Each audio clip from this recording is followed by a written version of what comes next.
coup, l'islam puisse arriver et surgir au Mali en disant mais qu'est-ce qui s'est passé? Ça a marché, moi je suis allé au Mali à une époque, il n'y avait aucun problème. Maintenant on n'y va plus.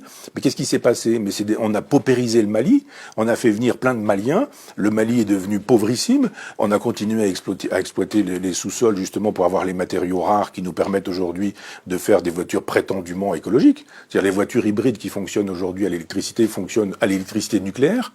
Et quand elles ne fonctionnent pas à l'électricité nucléaire, elles utilisent des métaux rares qui eux-mêmes sont prélevés en Afrique. Et voilà pourquoi on est au Mali. On n'est pas là-bas parce qu'on aime tellement la liberté qu'on les préserve du djihadisme. On s'en fout du djihadisme là-bas. On veut juste pouvoir exploiter, avoir des bases et pouvoir exploiter le sous-sol des Africains parce que la France est tellement islamophile de manière intérieure qu'elle est islamophobe sur la totalité de la planète.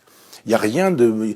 C'est formidable l'islam en France, mais alors dès qu'on peut tabasser des Afghans, dès qu'on peut tabasser des Irakiens, dès qu'on peut tabasser des Libanais, des Libyens, dès qu'on peut tabasser des Palestiniens, dès qu'on peut tabasser des Maliens, alors là il n'y a aucun problème, on peut y aller. On fait des bombes, on fait des tapis de bombes, et voilà. 5 ou 6 millions de gens sont morts, de musulmans sont morts dans les frappes occidentales. Pour quelle raison? Parce que on vend des armes, complexe militaro-industriel, possibilité pour les gens qui fabriquent des bombes, des avions à réaction, etc., de dire il n'y a pas de problème. Et après on fait quoi?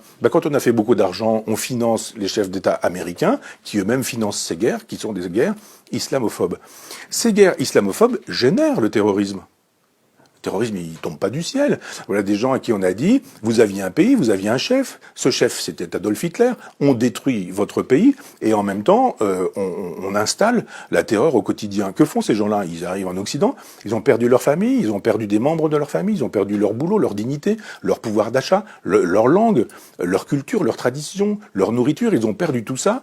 Ce sont comme des animaux en cage et on leur dit voilà vous avez la liberté, ils sont là, etc. Mais il y a des gens qui deviennent paumés et qui peuvent se faire endoctriner par l'islam politique parce que d'un seul coup c'est un horizon. Parce que c'est une hypothèse. Si on vous dit, mais vous vivez dans un endroit qui vous déteste, ils sont tous racistes, votre pays, vous n'y êtes plus, vous n'y allez pas, vous n'y retournez pas, puis vous faites quoi? Vous avez un pays qui s'appelle l'islam.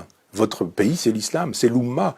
Donc je pense que tant qu'on n'aura pas une politique nationale, une politique européenne, une politique planétaire et mondiale, c'est-à-dire tant qu'on n'aura pas de projets qui ne soient pas des projets d'argent, de fric, en disant allez-y, circulez, c'est formidable, plus on a des migrants ici, plus on peut baisser les salaires.